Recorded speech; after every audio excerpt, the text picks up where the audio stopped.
Hello guys, in this book review, book talk, I'm going to be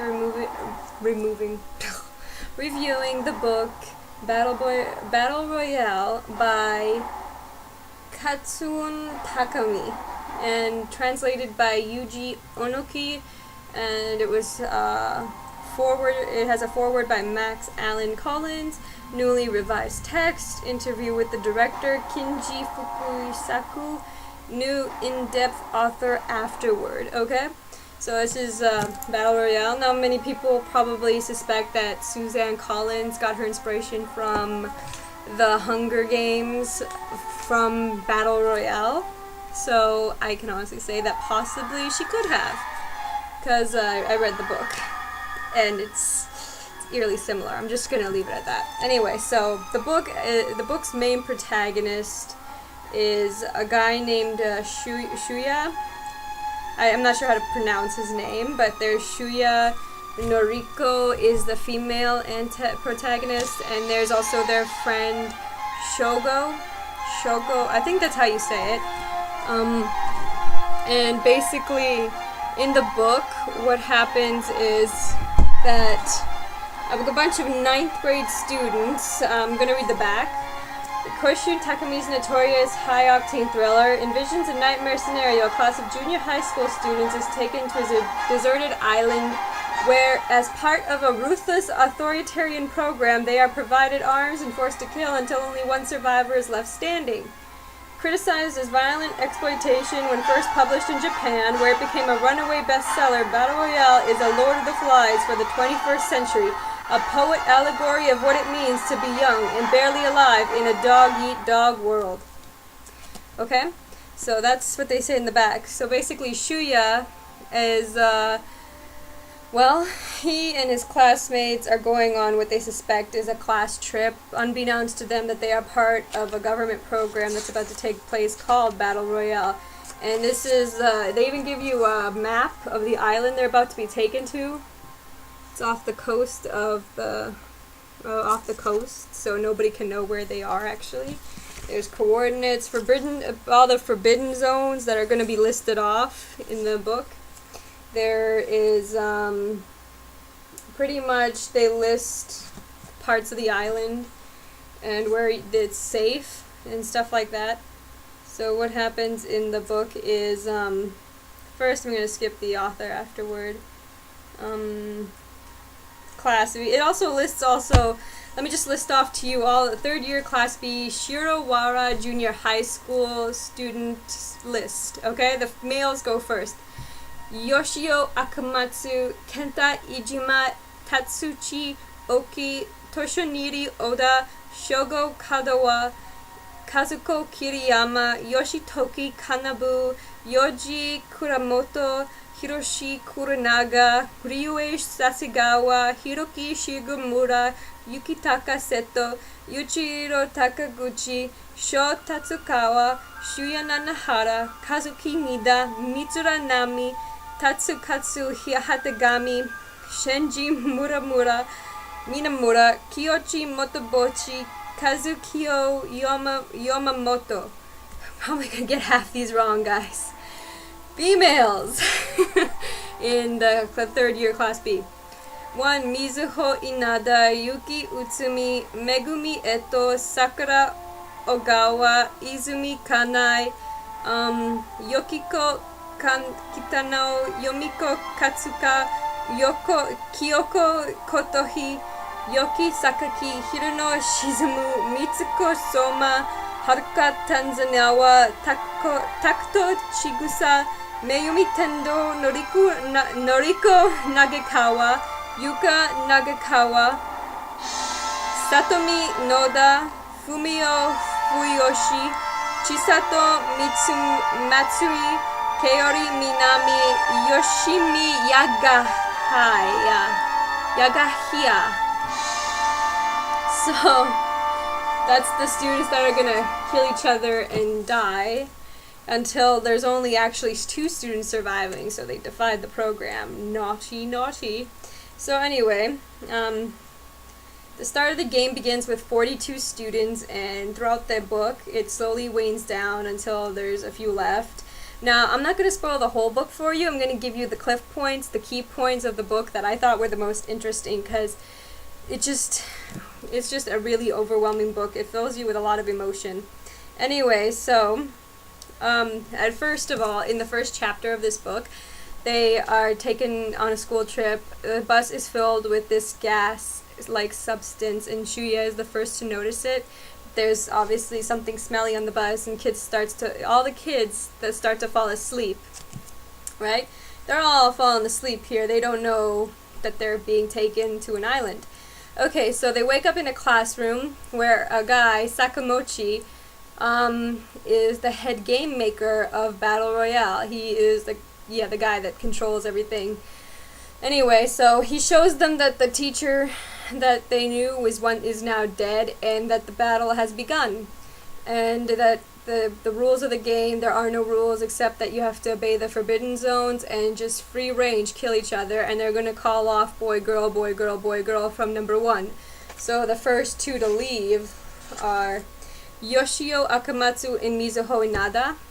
So pretty much they call them off one by one until, everybody's gone, and they give them this pack full of equipment. Now, based on how they did in school and in gym class or computers or whichever they were best at in school, whichever topic, they'd be given a weapon of that choice for that topic at which they excel at, as to further gain their possible standing in the game so they can survive longer, right?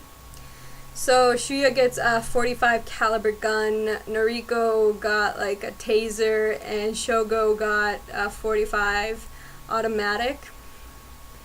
And now a lot of the kids in the games, obviously there was a lot of reasonable people, okay, but people started to realize that immediately this was not going to be a reasonable scenario, as the first moment Shuya walks out those doors after his friend dies, who he gets shot by Sakamochi, when Sakamochi confesses that he raped the kind woman that owns the orphanage where Shuya and Yukitaki used to live.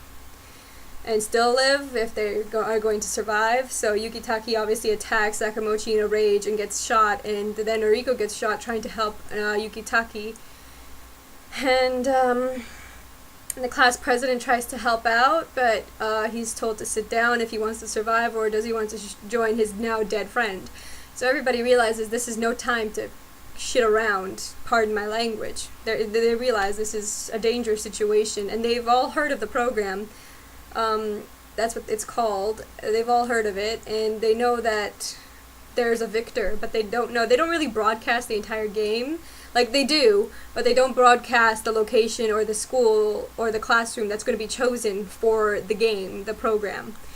So anyway, what happens is Shuya quickly leaves after a confrontation with Yoshio, who killed Mitsuki Inada. He kills her, and they leave, and he immediately Shuya knocks him out, because he only had a bow and arrow, but Shuya had a gun, so he pistol whips him in the back of the head, manages to shoot him in the leg, and knocks him out and leaves him there. He doesn't want to kill anybody, so somebody else comes out and kills him, and that somebody is actually the first Kenta Ijima.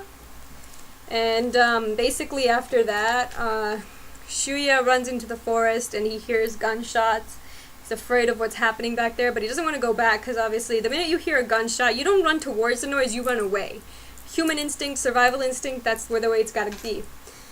So he meets up with Noriko, who got really injured in a scrap she had with one of the girls that attacked her. So she's injured. Well, actually, no, sorry, she's not from that. Sorry, I'm confusing a completely different student. It's a long book. It's confusing at one point. Things start to blur together. Anyway, so Shuya is stitching up Noriko's leg. Like, they meet up with Shogo after 2 other girls get killed for trying to say they don't want to fight. They even have a bullhorn, and they're screaming out, "We don't want to fight, guys. Let's all be friends again. Come on out and just join us. We don't want to kill anybody. Let's show them that they can't control us like this. We're not monsters." They get killed. Like, in 5 minutes, after they finish their epic little speech of friendship, all they hear is an automatic gun and like they're dead immediately. Like, I'm done, you're done, it's over. So Shuya, Noriko, and Shogo meet up at that moment, and Shuya says, why should we trust you? And Shogo says, look, I don't care about either one of you. You can either follow me and we can form a group and survive together, or you can die here, because trust me, we're not the only ones that are in this game, and somebody is playing. And so after that, you see other players, like, I'm going to tell you a few key points in the book, like Mitsuko Soma. She's a dangerous player, but her backstory is really tragic. Like the woman that owns the orphanage who got raped, Mitsuko was gangbanged by 4 old men when she was just a child. And it made her a cold person because her own mother brought her to that house, that, rape house, and traded Mitsuko for money or whatever, or crack money, I think. Mitsuko was a child and she got raped and molested and tortured by those men, and she was just left there after the rape. And, after that she just became a very cold person, and it's really sad. But she kills off a lot of people in the books. Like, she's a skilled manipulator and killer in the book. It was amazing how many people she went through, and scary how easy she could play the parts that she did. For one instance, there was a terrified girl who was a fangirl of a certain band. And she was hiding in a house. Mitsuko finds her. I'm not going to spoil it for you. You guys have to read this book. I think it's over... How many pages is it? Sorry, guys. It's around 608 pages. I think that's it. Yeah. 608 pages. So anyway, Mitsuko kills her after tricking her and saying they're going to be friends and they're going to stay here and they're going to live. Stabs her in the back with her own weapon, picks up that sickle, takes it with her, and all Mitsuko was given was pepper spray. Mitsuko was given a sickle, and the other girl was given pepper spray, and she takes it with her. Some of the kids get really stupid weapons, like tiny little pocket knives or a flashlight, like really bad weapons. And cell phone service, forget about it. Also, they have collars on their necks, and if they try to take off the collars, they'll be instantly killed. And if they don't kill somebody within 4 hours of the game, which will last 3 days, on the 3rd day, if nobody dies, or within a few hours, if nobody dies, they're just going to press the button and kill all the kids. Though this really doesn't matter. There doesn't have to be a victor. That's the scary part. This is just them saying, look how we can take your young people and kill them, and you can do anything about it. Because we're the government of Greater East Asia. Like, really sick stuff. Really demented. So, after Mitsuko kills her, she meets up with Takuto Chigusa, who was looking for Hiroki Shigemura, her friend, and Mitsuko sees that Chigusa has killed kind of like a rapist guy who was about to rape her before he killed her. And also obsessed with her. She killed him, for self-defense purposes, and Mitsuko didn't really care. She just killed her anyway. But Takuto managed to escape and tell her friend Hiroki Shigemura that Mitsuko is trouble, and he goes off and meets up with Shuya and Noriko and Shogo in the hospital. There's a little hospital on the island because this is where people live. Let's see. They stay school. They stay right here, the clinic. So they're in Sector F, and coordinate is 9, so they're north of the island.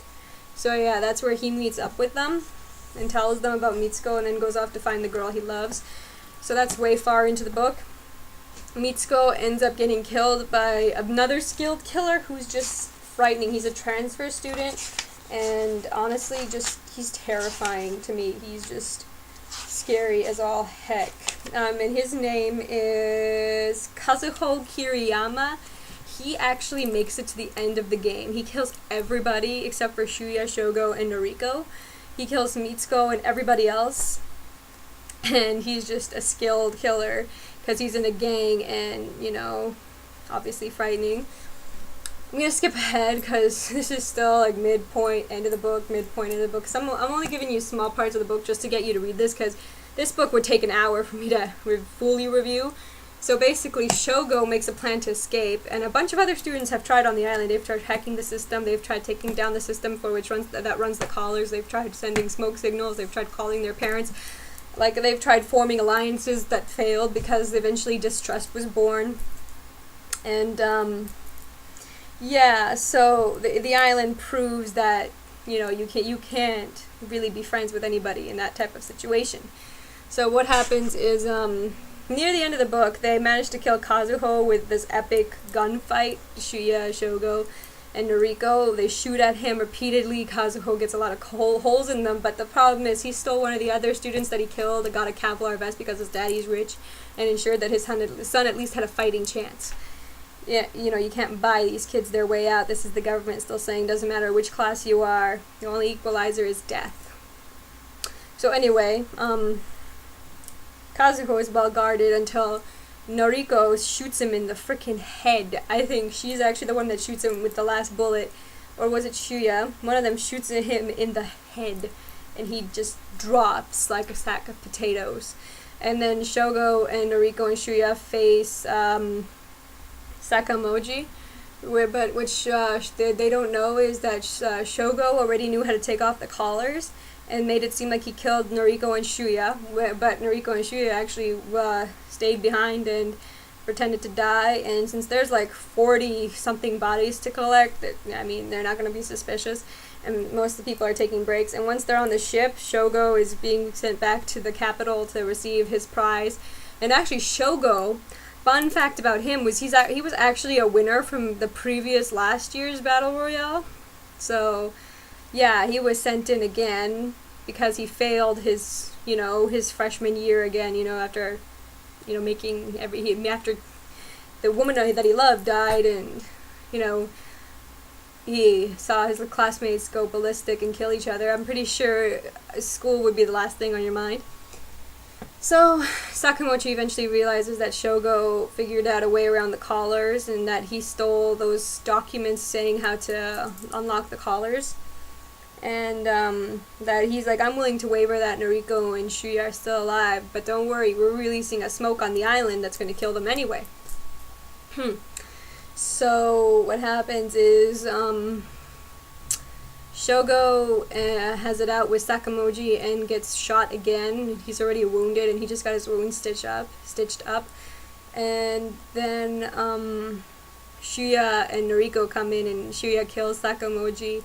And Shogo says goodbye to his friends, and he teaches Shuya how to drive the boat and everything, and he dies, and his body's just in the lower deck. He looks like he's sleeping, and Noriko and Shuya make it to the capital, like back to Greater East Asia. That's what it's called now. It's not called Japan or China or Taiwan or anything else. It's called the continent of Greater East Asia in the future in this book. So once they make it back, they park the ship, and everybody immediately realizes that Sakamochi's dead, but by then Noriko and Shuya already escape. That's who's on the cover of the book, by the way. And they head out to hide, and they go to the United States, actually. They sneak themselves into the States. And the book ends with them thinking about, their friend and what they faced. And Shuya recites a song that goes like, together, Noriko, we'll live with the sadness. I'll love you with all the madness in my soul. Someday, girl, I don't know when, we're gonna get to that place where we really want to go, and we'll walk in the sun. But till then, tramps like us, baby, we were born to run. Because they're being broadcasted as traitors in the program, and the fact that their survival means the end of the program, pretty much. Because if 3 junior high school students with a 9th grade education can defeat the entire complicated system of a program that is designed to kill them, well, who's to say that there can't be an uprising against the government, right? So that's what, and then it goes like this. The screaming and yelling swelled back, returning with the sound of Noriko's heavy breathing and his heart thumping. We're still on the run, that's for sure. Right on. This time we're on. And we won't stop till we win.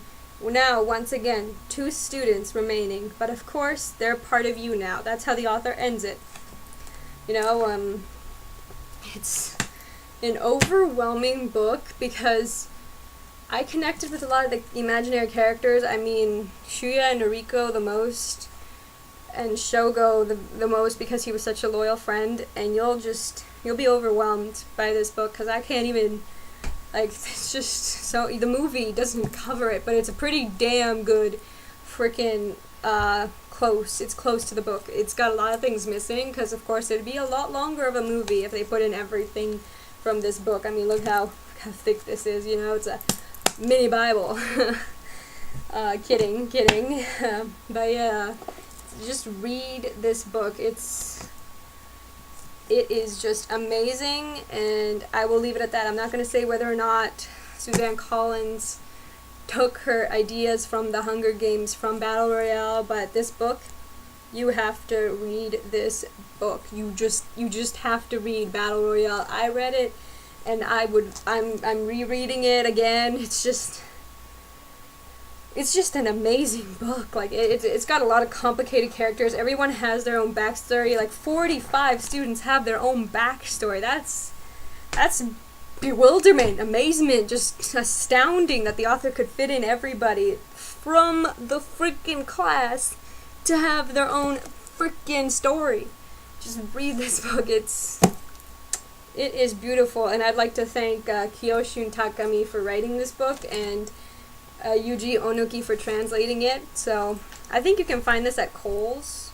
I think so.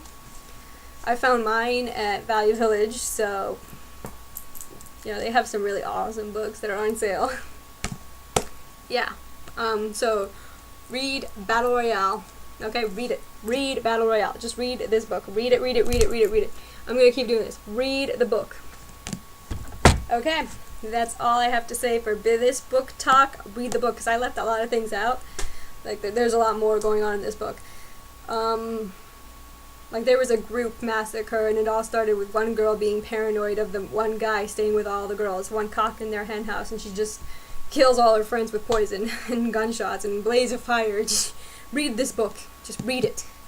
Okay, thank you. I hope you enjoyed this very scatterbrained book talk. Bye, guys.